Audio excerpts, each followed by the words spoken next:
ప్రభువైన యేసుక్రీస్తు నామంలో మీ అందరికీ నా హృదయపూర్వకమైన వందనాలు. దేవుడి దినమంతా మీకు తోడై ఉండి మిమ్మల్ని ఆశీర్వదించి కాపాడునుగాక. పరిశుద్ధ గ్రంథంలో నుండి 119వ కీర్తన 18వ చరణాన్ని నేను చదువుతూ ఉన్నాను. మీ పరిశుద్ధ గ్రంథమైన బైబిల్ తెరచి చూడండి. నేను నీ ధర్మశాస్త్రము నందు ఆశ్చర్యమైన సంగతులను చూచున్నట్లు నా కన్నులు తెరువుము. కీర్తనకారుడు ఈ కీర్తనలో ఒక శ్రేష్టమైన మాట రాస్తున్నారండి. దేవుని సన్నిధిలో చేరి దేవుని సన్నిధిలో ఒక చిన్న ప్రార్థన చేస్తున్నాడు. అయ్యా, నా కన్నులు మూయబడిపోయాయి. నీవు చేసే కార్యములను చూడలేక, నీవు నా ఎడల జరిగించే అద్భుతమైన కార్యములు చూడలేక, నీ ధర్మశాస్త్రములో రాయబడిన సంగతులు నేను చూడకుండా నా కన్నులు ముయ్యబడిపోయాయి గనుక నీ ధర్మశాస్త్ర గ్రంథంలో ఏవైతే రాయబడి ఉన్నాయో ఆ ఆశ్చర్యమైన సంగతులన్నీ, నీవు నా ఎడల జరిగించే సంగతులన్నీ నేను చూచున్నట్లు నా కన్నులు తెరువుము అని ఈ భక్తుడు దేవుని సన్నిధిలో చేరి ప్రార్థన చేస్తున్నాడని. ఎందుకని అంటే దేవుడు చేసే కార్యము అతడు చూడలేకపోతున్నారు. దేవుడు చేసే ఆశ్చర్యమైన సంగతులు అతడు చూడలేకపోతున్నాడు గనుక దేవుణ్ణి అడుగుతున్నాడు, అయ్యా, నీవు చేసే ఈ కార్యములు నేను చూడాలి గనుక మూయబడిన ఈ కన్నులను నీవు తెరువు. మూయబడిపోయిన ఈ కన్నులను నీవు తెరిస్తే నేను ఆశ్చర్యమైన సంగతులను నేను చూడగలుగుతాను అని ఈ భక్తుడు దేవుని సన్నిధిలో ప్రార్థన చేస్తున్నాడండి. నిజమే, మన వ్యక్తిగత జీవితంలో కూడా ఒక్కసారి మనము ఆగి ఆలోచన చేస్తే దేవుడు చేసే కార్యములను మనము చూడలేకపోతున్నాం. అంటే మన కన్నులు మందగిల్లిపోయాయి. మన కన్నులు దేవుడు చేసే కార్యమును చూడలేకపోయాయి. అంటే ఈ బాహ్య నేత్రాలు కాదండి, అంతరంగమందు అంటే మనోనేత్రాలు ముయ్యబడిపోయినందువలనే దేవుడు చేసే కార్యమును మనం చూడలేకపోతూ వచ్చాం. అందుకే ఇంతకాలం మనం దేవుని సన్నిధిలోనికి వస్తున్నా, దేవుని సన్నిధిలో చేరి మనము దేవుని ఆరాధిస్తున్నా, మనం ఎందుకు దేవుడు చేసే ఆశ్చర్యమైన కార్యాలు మనం చూడలేకపోతున్నామంటే మూయబడిన స్థితి. మన కన్నులు ముయ్యబడిపోయాయండి. దేవుడు చేసే కార్యమును చూడకుండా సాతాను మన మనోనేత్రాలను మూసి పడవేశాడు.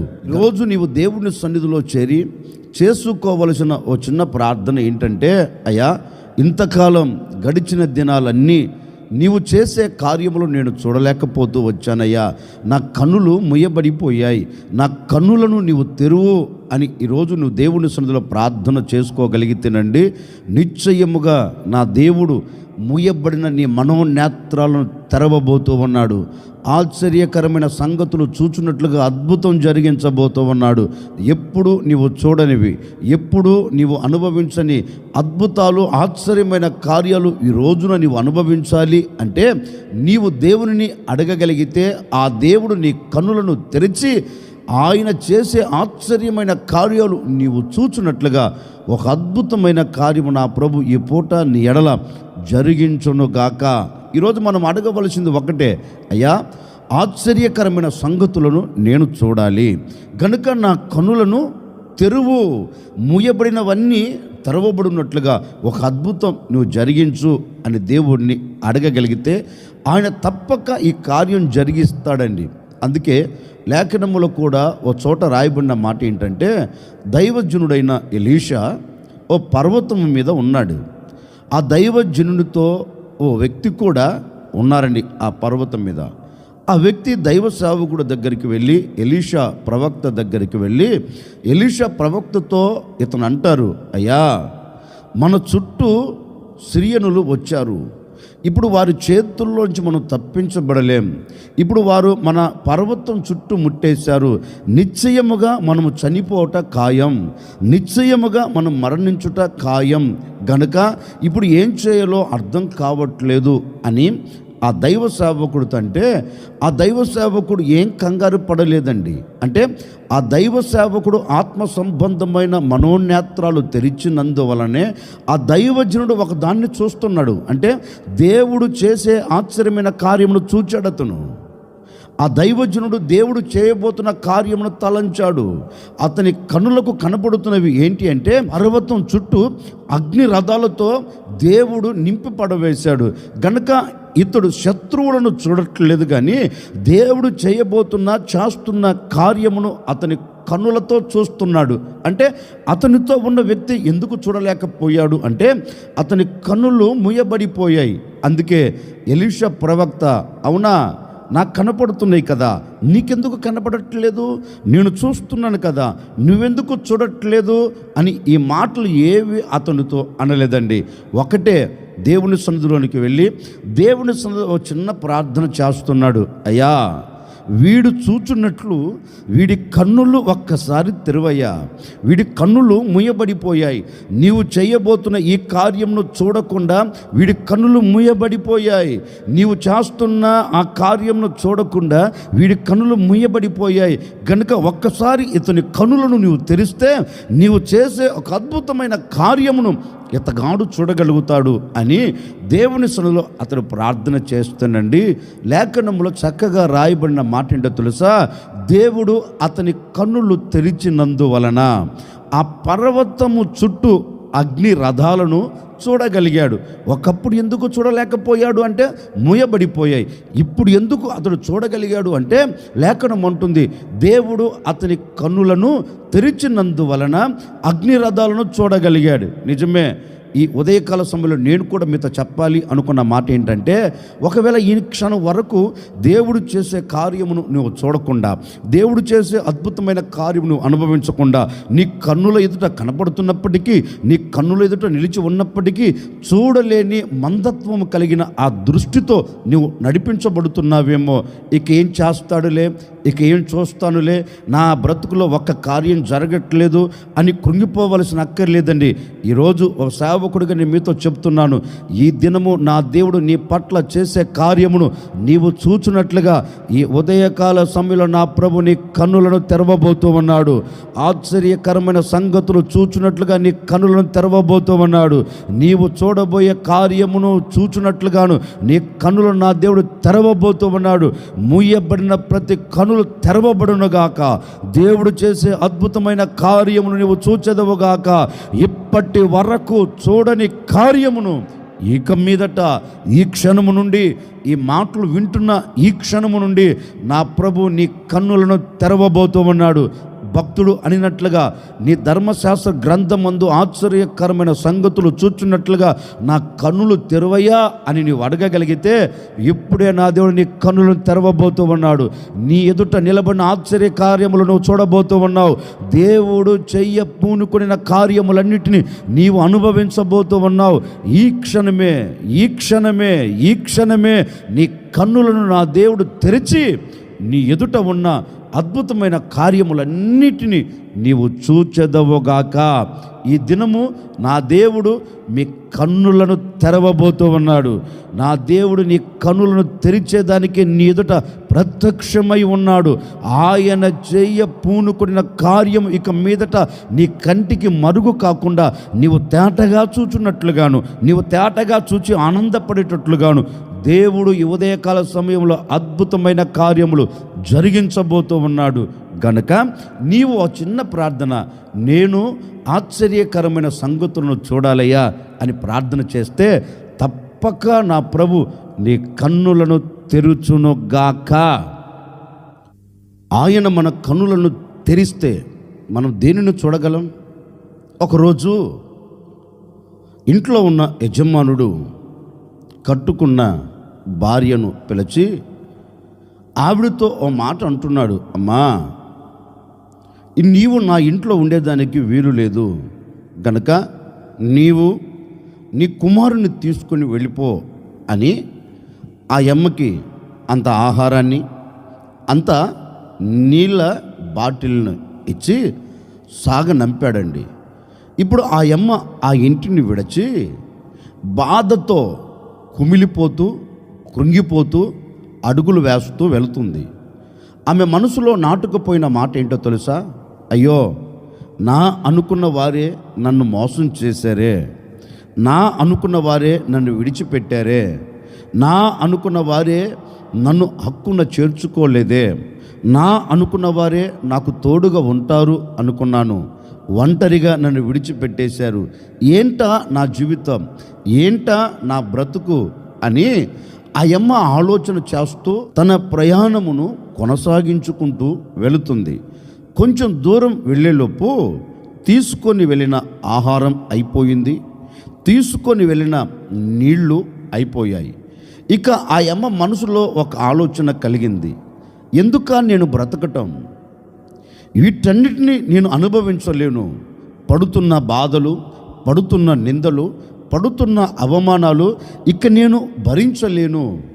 నాకు కలిగినది ఇక ఒకటే, ఇక నేను ఈ అరణ్యములో చనిపోవటం మంచిది అని నిస్సహాయ స్థితిలో గొప్పగా కోల్చబడిన ఆవిడ తన చేతుల్లో ఉన్న బిడ్డను ఇసిరి కొట్టి ఆ యమ్మ ఒక చోట చేరి కన్నీరు కారుస్తుందండి. అయ్యో, ఏంటా నా జీవితం, ఏంటా నా బ్రతుకు అని పరిస్థితులన్నిటిని తలంచుకొని తను ఎదుర్కొనిన ఆ అవమానాలన్నిటిని తలపోసుకుంటూ తనకు కలిగిన శ్రమ అంతటినీ తన మనసులో ఒక్కసారి జ్ఞాపకము తెచ్చుకొని అన్నిటి మధ్యలో నలపబడుతూ ఇక మరణానికి దిగజార్చబడాలని కంకణము కట్టుకొని అరణ్యములో ఒంటరిగా నిలిచిపోయిందండి.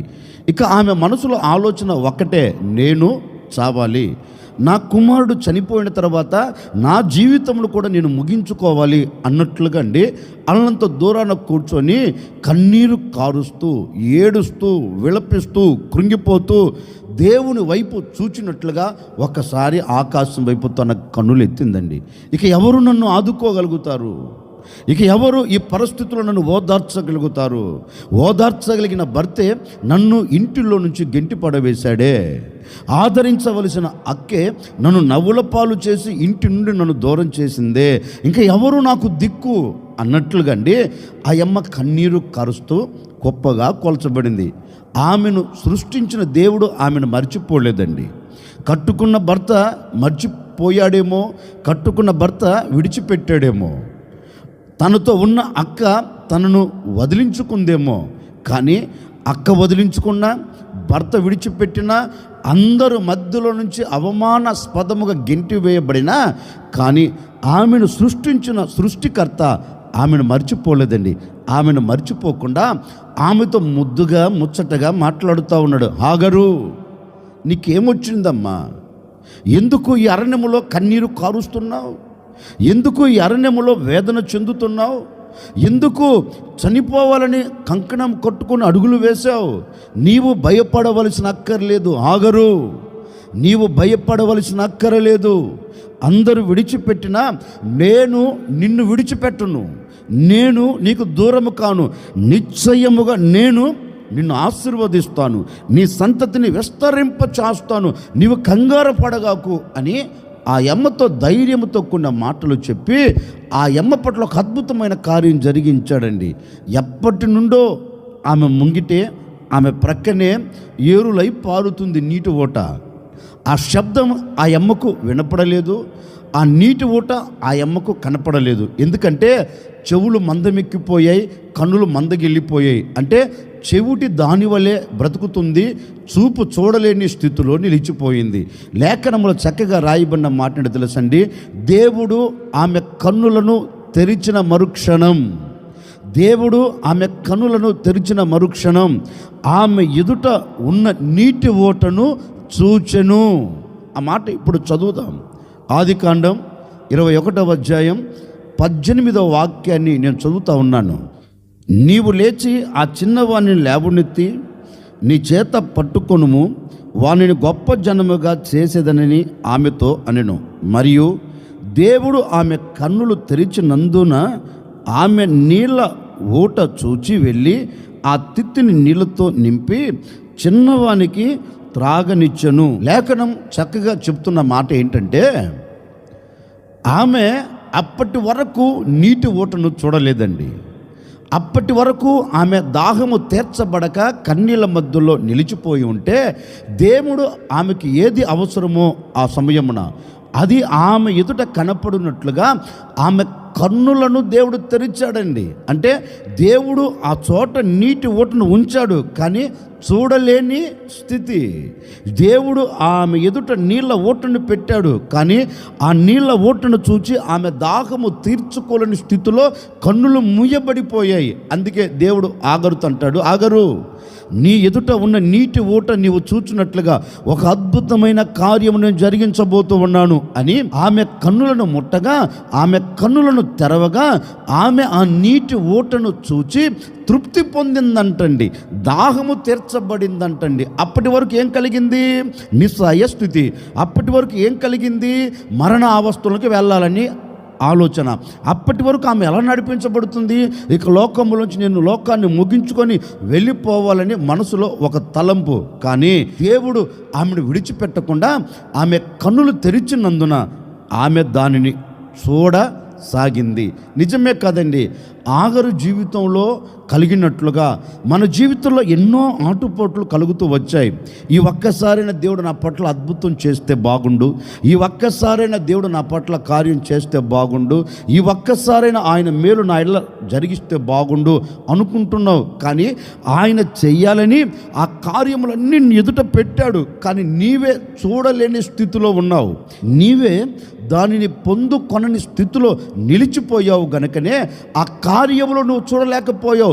చూడకుండా పోయేదానికి ఏమైపోయిందంటే నీ కన్నులు, నీ మనోనేత్రాలు సాతాను మూసి పడవేశాడు. దేవుడు చేసే కార్యమును నీవు చూడకుండా, నీవు ఆ కార్యమును అనుభవించకుండా సాతాను మూసివేశాడు గనుకనే ఆ కార్యమును చూడలేకపోతూ వచ్చావు.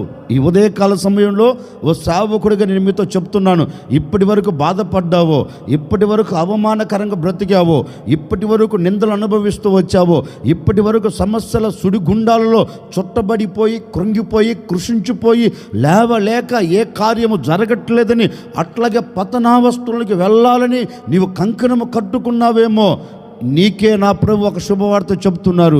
ఈ ఉదయకాల సమయంలో నా ప్రభు నీ కన్నులను తెరవబోతూ ఉన్నాడు. ఇప్పటి వరకు నీ ఎదుట నున్నవి నీవు చూడకుండా మూయబడిన కన్నులను నా దేవుడు తెరవబోతూ ఉన్నారు. నిశ్చయముగా నీ బ్రతుకునకు కావలసిన కార్యము నీవు చూచున్నట్లుగా, నీ కుటుంబానికి కావలసిన కార్యము నీవు చూచున్నట్లుగా, నీ పిల్లలకు కావలసిన కార్యము నీవు చూచున్నట్లుగా, నీ బ్రతుకుల్లో కలుగునట్లుగా ఒక అద్భుతమైన కార్యము నీవు చూచున్నట్లుగా నా దేవుడు ఈ ఉదయకాల సమయంలో మీ కన్నులను తెరవబోతూ ఉన్నాడు. ఆగరు కన్నులను తెరిచి ఆమె ఎదుట నీటి ఓటను పెట్టి ఆమె దాహము తీర్చినట్లుగాను నా దేవుడు ఈ ఉదయకాల సమయంలో నీ కన్నులను తెరిచి నీ కుటుంబానికి కావలసిన ప్రతి కార్యమును నీవు అనుభవించేటట్లుగా, నీవు చూచేటట్లుగా, నీవు పొందుకునేటట్లుగా దేవుడు అద్భుతమైన కార్యములు జరిగించబోతూ ఉన్నాడు. ఈ దినమే నా దేవుడు చేసే కార్యమును అనుభవించేదవుగాక, నీవు పొందుకునేదవుగాక. నిశ్చయముగా నా దేవుని సంకల్పం నీ కుటుంబం పట్ల నా దేవుడు నెరవేర్చి ఆనందకరంగాను ఆశీర్వాదకరంగాను ఈ దినమంతా నీవు సాగి వెళ్ళుదువుగాక. ఎక్కడా ఎప్పుడు నీ కన్నులు ముయ్యబడకుండా నా దేవుడు చేసే ఆశ్చర్యమైన కార్యాలు నీవు చూచున్నట్లుగా నా దేవుడు నీ కన్నులను తెరవబోతూ ఉన్నాడు. ఇప్పటి వరకు చూడని కన్నులు ఇక మీదట నా దేవుడు చేసే కార్యములు చూడబోతూ ఉన్నవి. ఇక నీ నోట నువ్వు చెప్పగలవు, ఇక నీ నోట ఆ మాట రాబోతుంది.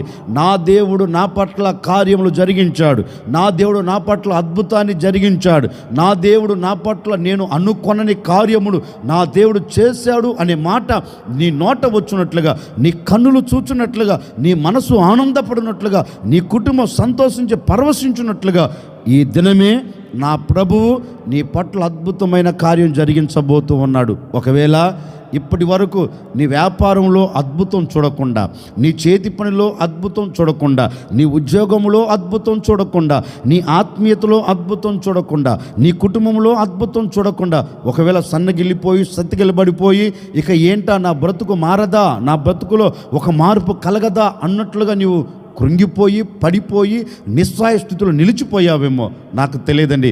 ఈ ఉదయకాల సమయంలో నా ప్రభు ఎక్కడా నీకు అపజయం కలగకుండా, ఎక్కడా నీకు అవమానము సమీపించకుండా నా దేవుడు నీ చేతి పనులు అద్భుతం జరిగించబోతూ ఉన్నాడు.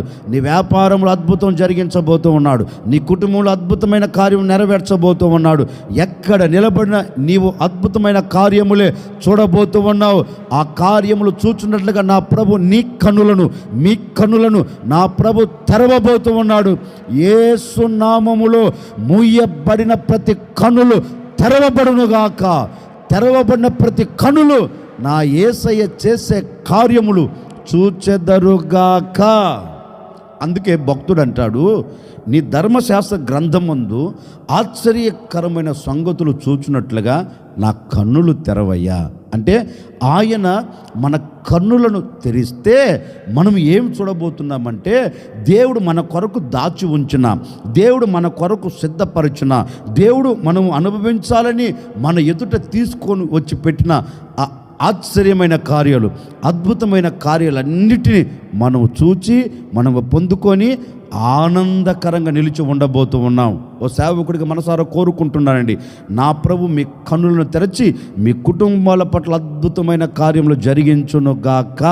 మీ కుటుంబాలలో ఉన్న ప్రతి వేదన తొలగిపోవునుగాక, సమస్యలన్నీ తొలగిపోవునుగాక, బాధలన్నీ తొలగిపోవునుగాక, ఇరుకులు ఇక్కట్లు ఇబ్బందులన్నిటికీ నా దేవుడు ముగింపును కలగచేసి నీవు ఆశ్చర్యమైన సంగతులు చూచున్నట్లుగా నా దేవుడు నీ కన్నులను తెరుచునుగాక. తలలో వంచడం చిన్న ప్రార్థన. ఆశ్చర్యకరుడా మీకు స్తోత్రాలు చెల్లిస్తూ ఉన్నాం. మీరెంతైనా సర్వశక్తి కలిగిన దేవుడవు. ఈ విధంగా నాయనా మరొక దినములో మేమందరము అడుగుపెట్టి మిమ్మల్ని స్తుతించేదానికి మీరు చూపెట్టిన కృప కొరకై మీకు స్తోత్రాలు చెల్లిస్తున్నాం. నిజమే, ఇప్పటి వరకు మా కన్నులు ముయ్యబడిపోయాయి. మీరు చేసే కార్యమును చూడకుండా మా కన్నులు ముయ్యబడిపోయాయి. ఈరోజు మేము అడుగుతూ ఉన్నామయ్యా, మా కన్నులు తెరవండి అయ్యా. మీరు చేసే కార్యమును చూడాలి, మీరు చేసే అద్భుతమైన కార్యం మేము అనుభవించినట్లుగా మా కన్నులను తెరవండి. ఇక మీదట మీరు చేసే కార్యములన్నిటినీ మేము చూచి ఆనందపడి ఆశీర్వాదకరంగా సాగి వెళ్ళినట్లుగా అద్భుతమైన కార్యాన్ని జరిగించండి. మరొక్కసారి ప్రజలను ఆశీర్వదిస్తున్నాను తండ్రి. వీరు చూచున్నట్లుగా వీరి కన్నులు ఈ దినాన మీరు తెరిచినందుకై మీకు స్తోత్రం. మీరు చేసే కార్యములు చూడబోతున్నందుకై మీకు స్తోత్రం. ఈ దినమంతా ఆశీర్వాదాలతో బిడ్డలు నింపబడినట్లుగా, ఆశీర్వాదకరంగా సాగి వెళ్ళినట్లుగా నవనూతనమైన మీ కార్యమును జరిగించి మీ సన్నిధిలో ఈ దినమంతా మీ బిడ్డలను సాక్షిగా నిలుపుకోమని, వెళుతున్న మార్గాలు, వస్తున్న మార్గాలు, చేస్తున్న దానిలో నాయన దీవెన కలుగునట్లుగా, క్షేమం కలుగునట్లుగా, కాపుదల కలుగునట్లుగా అద్భుతమైన కార్యమును మీరు జరిగించమని యేసు నామములు అడిగి వేడుకొనుచున్నాము తండ్రి. ఆమెన్. ఈ దినమంతా నా ప్రభు మీకు తోడై ఉండి మీ కన్నులను తెరచి నా దేవుడు చేసే ఆశ్చర్య కార్యములన్నీ మీరు చూచి మనసారా వాటిని అనుభవించి సంతోషకరంగా మీరందరూ సాగి వెళ్ళుదురుగాక. ఈ దినం పుట్టినరోజు జరుపుకుంటున్న ప్రతి ఒక్కరికి నా దేవుడు ఆశీర్వాదాన్ని, దీవెన, కాపుదల, క్షేమం, శుభం కలుగచేయునుగాక.